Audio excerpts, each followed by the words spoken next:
the invitation to be with you this evening. I really love the work that's done here in the school and have a lot of appreciation for what's being done, training these men to be preachers.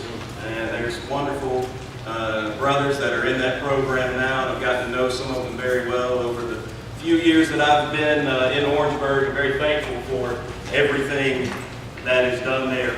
I invite you to turn with me to Matthew chapter 14 as we begin our lesson together this evening. Matthew chapter 14. We'll be looking at our text there momentarily. Brother Sapp mentioned the lesson for tonight. We're talking about those attitudes, trusting versus doubtful. Something to think about. I think something we all need to think about as we go through our daily lives as Christians. Matthew chapter 14, and we'll start in verse 22. Immediately he made the disciples get into the boat and go before him to the other side while he dismissed the crowds. And after he had dismissed the crowds, he went up on the mountain by himself to pray. When evening came, he was there alone, but the boat by this time was a long way from the land, beaten by the waves, for the wind was against them. And in the fourth watch of the night he came to them walking on the sea. But when the disciples saw him walking on the sea, they were terrified and said, "It is a ghost." They cried out in fear. But immediately Jesus spoke to them, saying, "Take heart, it is I, do not be afraid." Peter answered him, "Lord, if it is you, command me to come to you on the water." He said, "Come." So Peter got out of the boat and walked on the water and came to Jesus. But when he saw the wind, he was afraid. And beginning to sink, he cried out, "Lord, save me." Jesus immediately reached out his hand and took hold of him, saying to him, "O you of little faith, why did you doubt?" When they got into the boat, the wind ceased, and those in the boat worshipped him, saying, "Truly, you are the Son of God." Let's set the scene just a little bit. If you back up a little bit in Matthew 14, you will find that this is immediately after Jesus had fed that large crowd of people. We know there were 5,000 men in that group. We don't know how many women and children were there, but we know there were at least 5,000 men. And he fed that group with the food that a boy that was there had, 5 loaves and 2 fish. And as I understand it, those loaves and fish probably weren't all that big to begin with, but Jesus fed that large group of people. And not only that, there were leftovers. 12 basketfuls of leftovers that the disciples themselves gathered together after that meal. Later we learned that this should have been a faith-building experience for those disciples. If you go a couple of chapters over to Matthew chapter 16, we find that Jesus refers back to this moment, and he's trying to teach the disciples that they should have a stronger faith. Look at Matthew chapter 16 and starting in verse 5. The Bible reads, "When the disciples reached the other side, they had forgotten to bring any bread. Jesus said to them, 'Watch and beware of the leaven of the Pharisees and Sadducees.' And they began discussing it among themselves, saying, 'We brought no bread.' But Jesus, aware of this, said, 'O you of little faith, why are you discussing among yourselves the fact that you have no bread? Do you not yet perceive? Do you not remember the 5 loaves for the 5,000 and how many baskets you gathered? Or the 7 loaves for the 4,000 and how many baskets you gathered? How is it that you fail to understand that I did not speak about bread? Beware of the leaven of the Pharisees and Sadducees.' And they understood that he did not tell them to beware of leaven of bread, but of the teaching of the Pharisees and the Sadducees." Look at what he said. "O you of little faith, do you not remember?" How is it that you fail to understand? Jesus was rebuking them here for their lack of faith, for their lack of understanding. He tells them, "Do you not remember when I fed 5,000? Do you not remember when I fed over 4,000 with that small amount of food?" This is something that should have helped them to develop a deeper faith. And maybe there on that boat in the fourth watch of the night, there crossing the Sea of Galilee, maybe for a moment, Peter thought back to what he had seen earlier that day, because Peter did have that moment of faith. It took some faith to get out of that moment. We'll talk about that just a little bit more in a moment. Peter did have a moment of faith. You know, after that miraculous meal was concluded, those 12 baskets were gathered together, and Jesus sends the apostles away in the boat, puts them on the Sea of Galilee. Let's talk about that sea for just a minute. It kind of helps us understand exactly what happened here. You see, the Sea of Galilee, we would probably call it a lake, more like. It's not a very large body of water. Just some dimensions of it. It's about 33 miles of shoreline and covers about 64 square miles in area. Give you a point of reference, compare that to Lake Marion. That has about 315 miles of shoreline and about 170 square miles in area. So when we talk about the Sea of Galilee or the Lake of Tiberias or Gennesaret, the other names that it's known by, this is not a very large body of water. It's not very large, maybe about 7 miles wide at its widest point. But it's really low, about 700 feet below sea level. It's the lowest lying body of fresh water in the world. It's second only to the Dead Sea to be the lowest lying of all bodies of water in the world, about 700 feet below sea level. And it's that feature of the Sea of Galilee being so low that makes it prone to very sudden and very often violent storms. You know, we've got storms blowing over us right now, but I think this is probably, based on what I read about the Sea of Galilee, this is just a light storm. And they get some very heavy winds, and the disciples were facing some pretty heavy winds and rowing against the wind and the waves tossing them about. That's how they found themselves on this lake. This was so sudden. It just came up unexpectedly. You know, you and I don't know, maybe some here maybe fishermen may just like to go spend the day on the lake. I know last week was Memorial Day. A lot of folks probably did that. You're going to check the weather before you go out there on that lake, aren't you? Sure you are. You don't want to get caught out there in the storm, especially not one as large as the lakes we have around here. This is a relatively small lake. They couldn't do that. They couldn't go to the local weatherman and say, okay, is the wind going to start blowing tonight? They didn't know. These men knew the Sea of Galilee. They knew its tendencies, but they couldn't go and check out the weather report. So they were caught off guard. Struggled against the storm, and in the fourth watch of the night, between 3 and 6 a.m., the text says it was evening when Jesus sent the disciples away, and now it's between 3 and 6 a.m. They've been at it for a little while. And here comes Jesus walking on the water. Imagine that must have been a sight to see. And you know, sometimes we see this depicted. It's a calm, glassy surface of water, and it wasn't like that. The waves were tossing. Jesus was probably rising up and down, and going down into the trough and rising up on the crest of the wave. But he was walking on top of the water. Imagine seeing something like that. Imagine what you would think, what you would feel if you saw something like that. The disciples thought they were seeing a ghost, a spirit, possibly an evil spirit they thought might have been deceiving them. But Jesus calmly reassures them, take heart. It's me. It's I. Gives them that reassurance, and that's where things get interesting. Peter does have that moment of great faith. Now, let's give Peter some credit.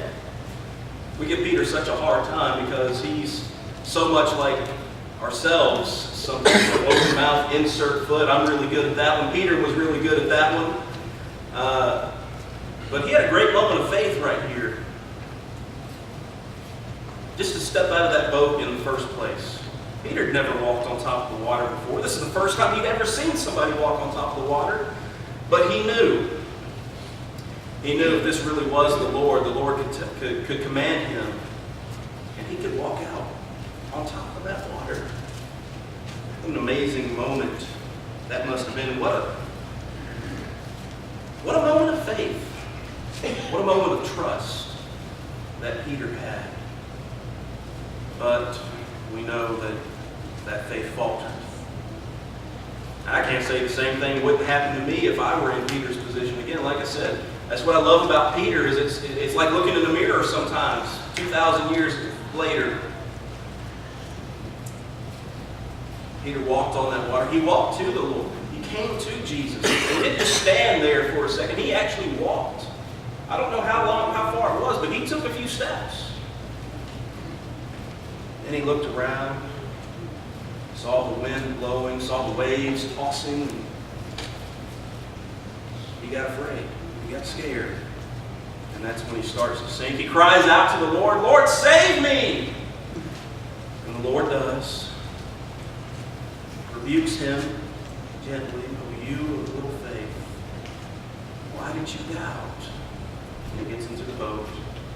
The storm becomes calm, and they worship him and praise him. This is the Son of God. The story highlights the attitude that we're discussing in this hour. The proper versus the improper attitude, the right and the wrong attitude, trust, the right attitude, and doubt, the wrong attitude. Peter started, he had that great display of trust. He stepped out of the boat and walked on the water. And then he started to doubt. And that's when he began to sink. Let's talk about trust. Now, I think we would be remiss in discussing trust to not recognize a close relationship between trust and faith. Just looking at the definitions of the two words shows us that very close relationship. A definition for trust: reliance on the integrity, strength, ability, surety, etc. of a person or thing. Confidence. Now listen to the definition for faith: confidence or trust in a person or thing. You can't deny that there is a close relationship between the two words. Trust is such an important part of faith. That assurance, that confidence in a person or a thing. To know that it's not going to fail, to know that it's not, or they're not going to let you down. I'll give you an example. Later this month, I intend, the Lord willing, to get on an airplane, fly to the tiny Central American country of Costa Rica. And there be engaged in about a week and a half of mission work, reaching out, spreading the gospel, preaching, reaching out to the children with VBS and things of that nature. When I step foot on that airplane, I'll be putting my trust in the workers who have designed that aircraft, who have built that aircraft, who have maintained that aircraft. I will put my trust in them to have done their job well enough that I can get on that plane and know that it's going to successfully complete its mission of getting me and everybody else that is on that airplane to San Jose, Costa Rica. And then, about a week and a half later, get on one bound for Charleston. And I will trust that everything will go well. I'll put my confidence in those pilots to do their job right, to do their job well, so that we can arrive safely. I'll even put my trust in the airport workers to make sure my baggage is the same place that I do. Ultimately, I'll be putting my faith in God. Because I'll be trusting in God to, Lord willing, deliver me safely to and from my destination as I seek to labor in His kingdom. Or should something not go according to plan, I'll put my faith in God to deliver me into my eternal reward. Either way, I'll have faith in God. I'll have trust in the Father. Consider with me a few examples from God's Word of those who had a trusting attitude. And I think the first place we can go, how can we not talk about Abraham? Turn with me, if you will, over to Romans chapter 4. And the reason I want to go to Romans chapter 4 is Paul just does an excellent job of summarizing what we read in Genesis, starting at about verse 17 and going on into the later chapters about Abraham, and especially about his trust in God with regard to the birth of his son, Isaac. And I think Paul just does an excellent job of summarizing this here. Look with me at Romans chapter 4, and starting in verse 18. The Bible says about Abraham, in hope he believed against hope, that he should become the father of many nations, as he had been told, so shall your offspring be.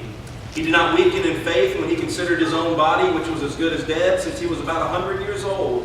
Or when he considered the barrenness of Sarah's womb, no distrust made him waver concerning the promise of God, but he grew strong in his faith as he gave glory to God, fully convinced that God was able to do what he had promised. That is why his faith was counted to him as righteousness. You know as well as I do that when Abraham received that promise in Genesis 17, about this time next year, Sarah will have a son. Abraham was about 100 years old, wasn't he? Now, Abraham knew that even he, as a man who would eventually be 175 years old, we can't even imagine something like that today. We celebrate someone when they hit 100. That's a wonderful thing to celebrate. Abraham would go on to be 175 years old, but even he knew that a man nearly 100 years old, with a wife who was nearly 90 and barren for her whole life, even he knew that conventional wisdom said there's no way that they're going to have a son. Most people would say it's impossible, right? Think about what the angel said to Mary in Luke chapter 1. Nothing will be impossible with God. And that's exactly what we see. Nothing was impossible with God. Abraham knew that really he shouldn't be able to have a child. Really Sarah shouldn't be able to have a child. But that did not stop him from trusting in God's promise to give him a son and to make him the father of a nation. Look again at what Paul said about the patriarch. Verse 19, he did not weaken in faith when he considered his own body, which was as good as dead since he was about 100 years old. Didn't even faze him with regard to his faith. Didn't weaken it one bit. Or when he considered the barrenness of Sarah's womb. No distrust made him waver concerning the promise of God. But he grew strong in his faith as he gave glory to God, fully convinced. Now, if that doesn't say trust, I don't know what does. He was fully convinced, not just thinking, well, that would be nice if that did happen, and I really hope that it does. No, he knew. He knew that if God said this was going to happen, guess what? It's going to happen. It's going to happen. Nothing at all would dissuade him from trusting in God. Verse 18 even says he hoped against hope. There was really, again, conventional wisdom would say there was no hope for him to have a child, for him to have a son. But he hoped against hope. He clung to the hope that he had. He was faithful. He had faith in God's promises, knowing God's promises never waver. He took a step further several years later, didn't he? When his trust was put to that great test.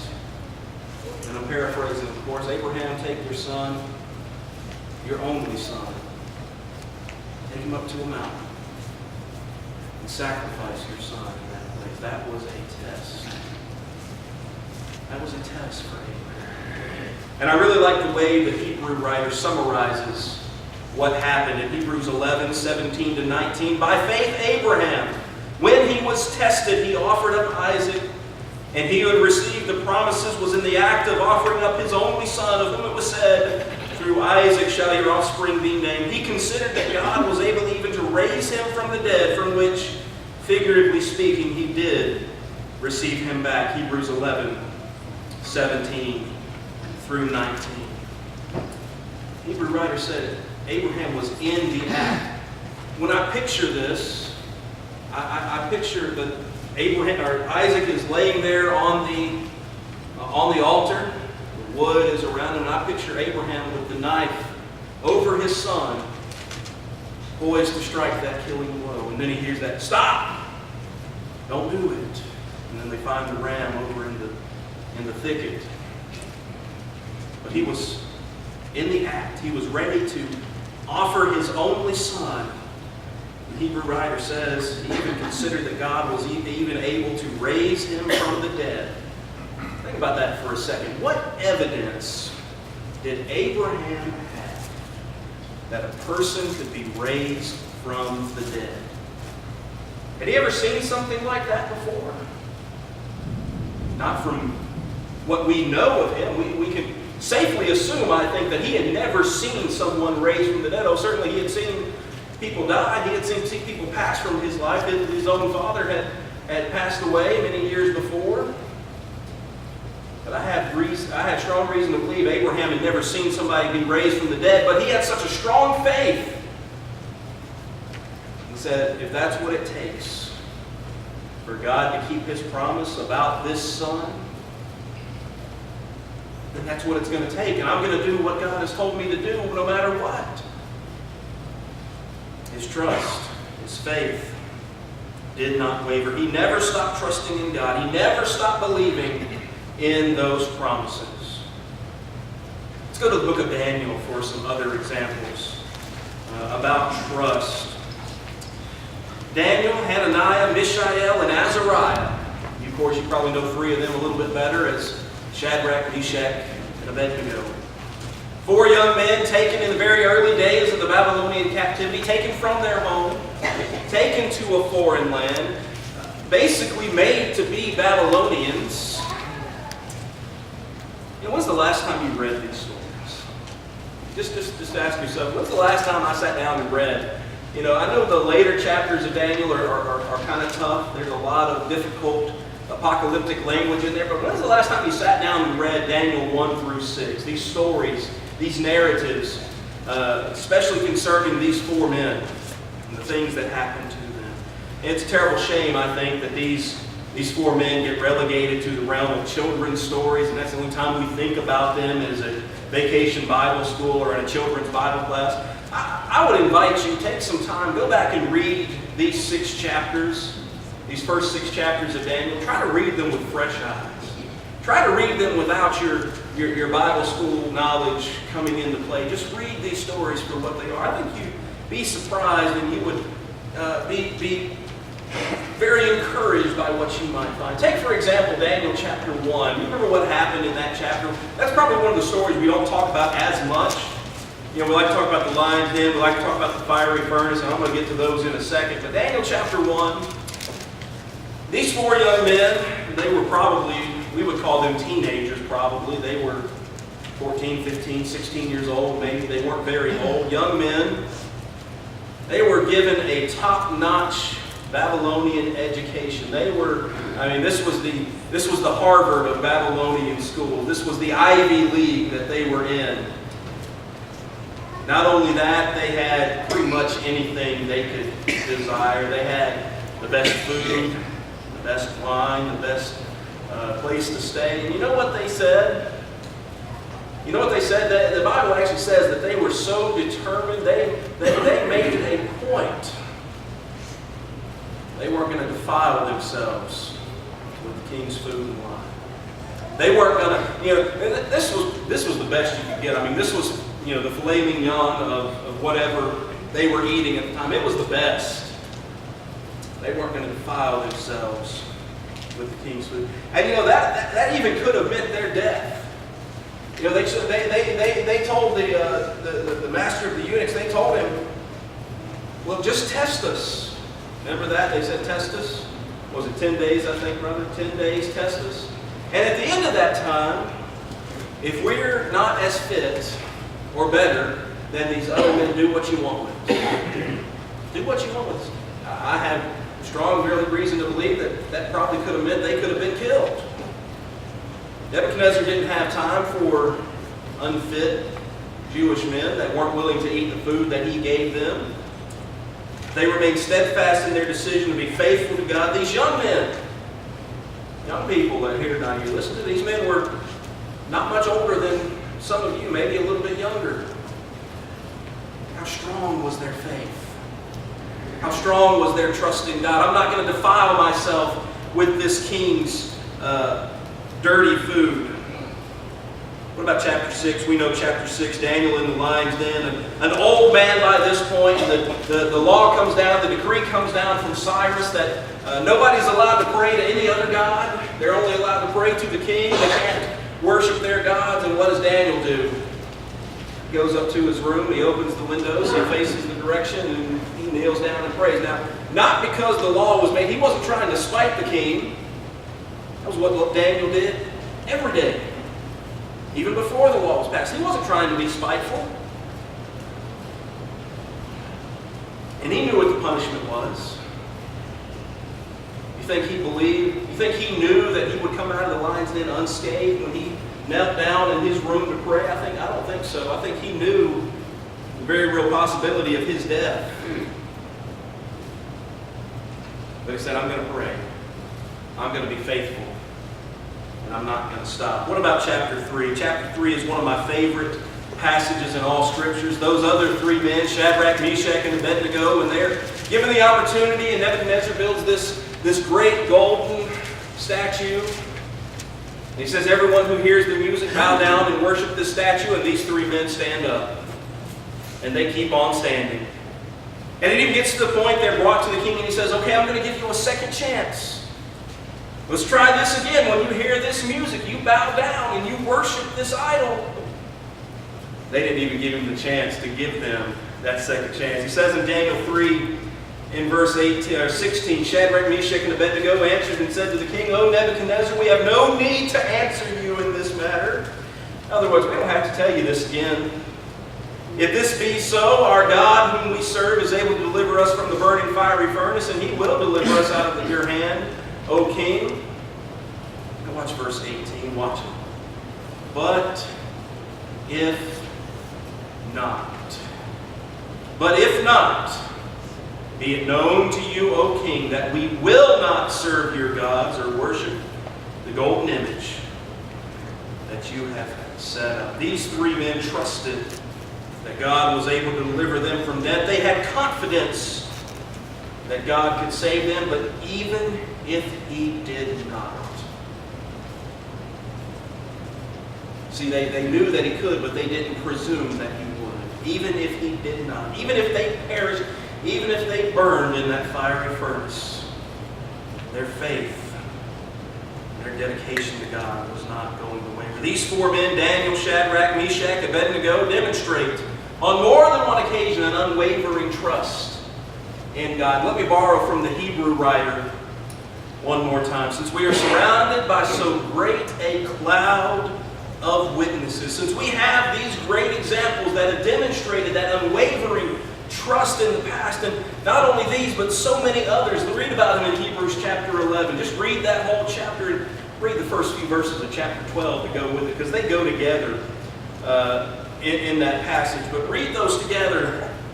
Since we are surrounded by so great a cloud of witnesses, let's lay aside every weight and sin which clings so closely. Isn't doubt a pretty heavy weight that we can carry with us? Let's lay that aside. Let's run with endurance. Endurance is that's strengthened by our unwavering trust in God. Let's run with endurance the race that is set before us. Let go of that doubt. Let's talk about doubt for just a few minutes here. Doubt is the opposite of trust. Doubt creeps in when we let our trust waver, and it's a heavy weight that holds us down, and it's a sinful attitude that keeps us from being who God wants us and needs us to be in His kingdom. Do you remember what James said about doubt at the beginning of his letter to the 12 tribes in the dispersion? He was writing to Christians who were scattered around the ancient world, and he began with that statement about trials that we know so well. Count it all joy, my brethren, when you encounter various trials. You know that the testing of your faith produces steadfastness, and let steadfastness have its full effect, that you may be perfect and complete, lacking in nothing. And then he continues, if any of you lacks wisdom, let him ask God, who gives generously to all and without reproach, and it will be given to him. But let him ask in faith, with no doubting. For the one who doubts is like a wave of the sea that is driven and tossed by the wind. For that man, that person must not suppose that he will receive anything from the Lord. He's a double-minded man, unstable in all of his ways. Did you see what James said about the man who doubts? He's a double-minded man. He's unstable. He's like a wave that's being tossed by the sea. It doesn't have any control. That wave doesn't have any control about where it goes. It's just along for the ride. That's the man who doubts, who doesn't trust. A few examples of doubt we can consider. Peter, of course, we've already looked at Peter. Peter had that great moment of faith, but then Peter doubted. And I think on more than one occasion Peter doubted, but in our text for this evening he doubted, and even though he was standing on top of the water, he looked around and he saw the wind and he saw the waves and he became afraid and he started to sink. And if you mention doubt, you obviously are probably going to think Thomas. And we even have the idiom, doubting Thomas. Look at John chapter 20 with me real quickly.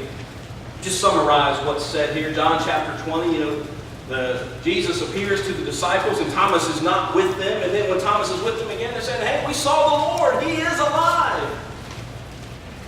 Unless I see where the nail was in his hand, unless I put my hand in his side, I won't believe.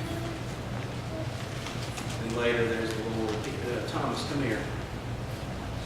Right here. Put your finger where the nail was. Put your hand in my side. My Lord and my God. Thomas believed. Jesus asked him, you believe because you've seen? Blessed are those who have not seen and yet still believe. You know, some people say that that's the Bible's teaching, have a blind faith. No, it's not what the Bible's teaching. That's not what Jesus was saying. Jesus wasn't saying to have a blind faith because Thomas had plenty of reason to believe. He had plenty of evidence, and I wish I could get into the evidence that we have for our faith. Brother, I think that'd be a completely different lesson for another time, and I love that study and I love that lesson, but Thomas had evidence to believe that Jesus was alive. He had the testimony of women who had been to the tomb. He had the testimony of Peter and John who had ran to the tomb. And Peter had actually gone in and he had seen the place where the Lord had been laid. He had the testimony of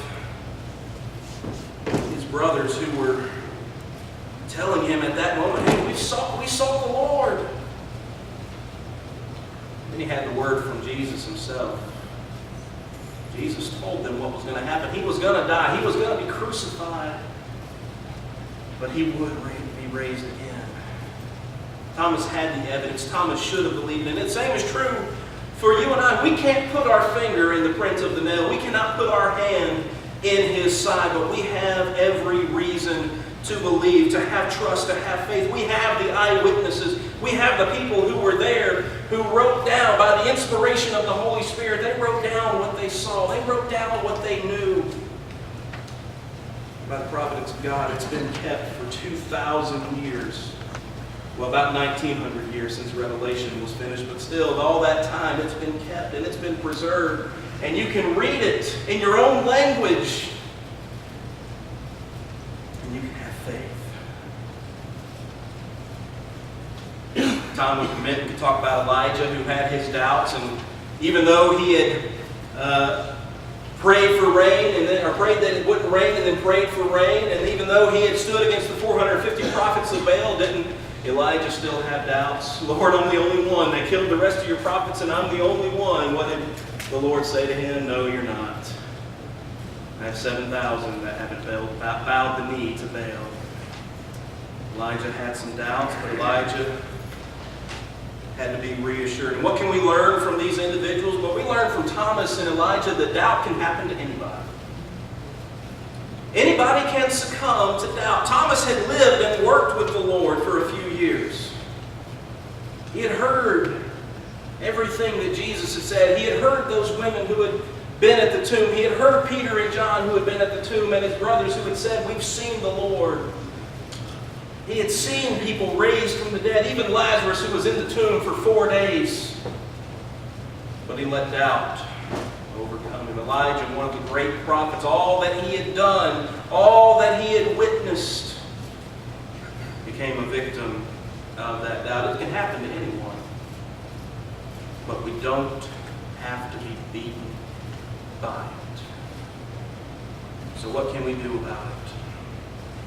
What can we do about doubt? Two things. Number one, remember God's provision.